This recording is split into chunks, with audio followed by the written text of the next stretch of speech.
संविधान समर्थक समाज एकत्रित येऊन संविधान विरोधकाला मतदान करू नये, नाहीतर संविधान विरोधक सत्तेत येऊन संविधानाने दिलेले अधिकार हिरावून घेतील. त्यामुळे पुढची पिढी शिक्षण, सरकारी नोकरीपासून वंचित राहतील. सरकारनं संविधानाचा अमृत महोत्सव ज्या पद्धतीनं साजरा करायला पाहिजे त्याप्रमाणे साजरा केला नाही. महिला या पुरुषांपेक्षा शक्तिमान आहेत. जसं जिजाऊनं शिवराय घडवले, डॉक्टर बाबासाहेब आंबेडकर यांच्या मागे माता रमाई खंबीरपणे उभ्या होत्या. महात्मा फुले यांनी शिक्षण सुरू केलं आणि मनुस्मृतीही जाळून टाकली, असं 25 डिसेंबरला म्हटलं होतं. त्यामुळे डॉक्टर बाबासाहेब आंबेडकर यांनी आपल्या गुरु महात्मा फुले यांना सर्वांना शिक्षणाचा संविधानिक अधिकार देऊन आणि 25 डिसेंबर रोजी मनुस्मृती जाळून गुरुचा सन्मान केला. आपल्या सर्वांचे बाप म्हणजेच गुरु डॉक्टर बाबासाहेब आंबेडकर तथागत भगवान गौतम बुद्ध यांच्या विचाराप्रमाणे काम करणं गरजेचं आहे. परंतु आपले बरेचसे लोक भावनेला बळी पडून पैसे घेऊन विरोधकांना मतदान करतात. त्यासाठी संविधान विरोधकांना मतदान होणार नाही यासाठी काम करणं हे गरजेचं आहे, असं प्रतिपादन द बुद्धिस्ट सोसायटी ऑफ इंडियाचे ट्रस्टी, राष्ट्रीय उपाध्यक्ष तसंच समता सैनिक दलाचे staff officer advocate S K. Bhandare यांनी the Buddhist Society of India Ghoti शहर तालुका इगतपुरीच्या वतीनं नालंदा बुद्ध विहाराच्या प्रांगणात आयोजित संविधान समर्थक जोडो अभियान तसंच वर्षावाद समारोप दिनांक 15/11/2025 रोजीच्या कार्यक्रमात केला. यावेळी राष्ट्रीय सचिव बी.एच. गायकवाड यांनी गुरुजी महाराष्ट्राचे अध्यक्ष यू.जी. बोराडे, नाशिक पश्चिम जिल्हा शाखाचे सरचिटणीस शरद भोगे, नाशिक पश्चिम जिल्हा शाखेचे महिला कार्यकारिणीचे अध्यक्ष सुरेखाताई लोखंडे, महाराष्ट्राच्या माजी अध्यक्षा आणि घोटी शहराचे भूमिपुत्र व्ही.एम. रूपवते यांनी आपले विचार मांडले.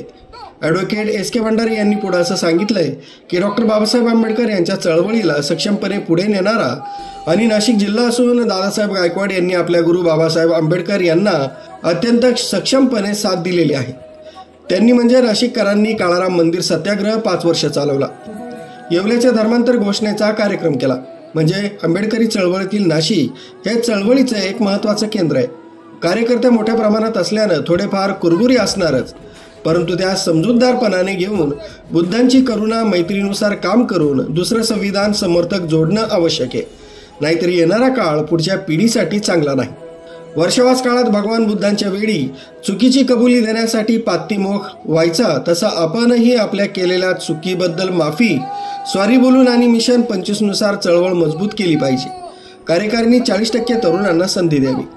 यावेळी नाशिक विभागाचे प्रभारी राज्य संघटक गौरव पवार, जिल्हा कोषाध्यक्ष रितेश गांगुडे, वंचित बहुजन आघाडीचे उपाध्यक्ष लीना खरे, नाशिक जिल्हा पर्यटन उपाध्यक्ष प्रकाश जगताप, संस्कार सचिव रत्नाकर साळवे, संघटक बाजीराव गायकवाड, तसंच दिंडोरी, त्र्यंबक, नाशिक तालुका, इगतपुरी तालुका तसंच नाशिक शहर आणि इगतपुरीच्या आजूबाजूच्या परिसरातील येथील पदाधिकारी, कार्यकर्ते मोठ्या संख्येनं उपस्थित होते.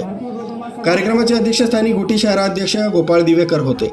कार्यक्रमाचं सूत्रसंचालन राहुल शिंदे यांनी केलं आणि प्रास्ताविक मनोज मोरे यांनी केला.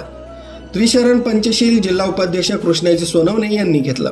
पाहुण्यांचं स्वागत महिला शाखेच्या अध्यक्षा वंदना रूपवते आणि त्यांचे सहकारी व शहर शाखेचे पदाधिकारी यांनी केलंय. स्पष्टीकरण द्यावं असं माझं नागरिकांना आपलं आव्हान आहे, सरकारला आव्हान. धन्यवाद. जय भीम, जय बुद्ध, जय भारत. 25 नोव्हेंबरला पार्कला सन्मान सभा त्याविषयी आव्हान करायचं.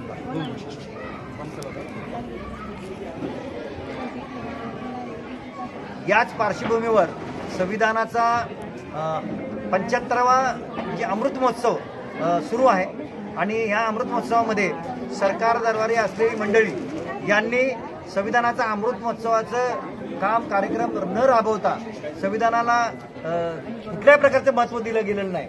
आणि याच पार्श्वभूमीवर वंचित बहुजन आघाडीचे बाबासाहेब आंबेडकरांचे नातू ॲडव्होकेट प्रकाश तथा बाळासाहेब आंबेडकर यांनी 25 नोव्हेंबरला म्हणजे संविधानाच्या अमृत महोत्सवाच्या पूर्वसंध्येला शिवाजी पार्कच्या मैदानावर मुंबई या ठिकाणी मोठा संविधान सन्मान सभा आयोजित केलेली आहे. त्या सर्वांना सभेमध्ये भारतीय बौद्ध महासभा, समता दल आणि पुऱ्या नागरिकांनी त्यात सहभागी व्हावं आणि खरे आम्ही संविधानाचे समर्थक आहोत आणि संविधान विरोधकांना आम्ही मतदान करणार आहे अशा प्रकारचे आम्ही या ठिकाणी शपथ घेणार आहोत.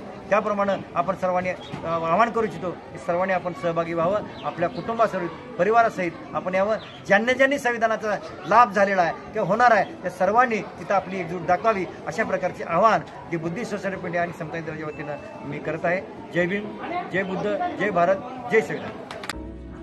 मुख्य संचालक रवींद्र जाधव, लोकराज्य न्यूज, घोटी.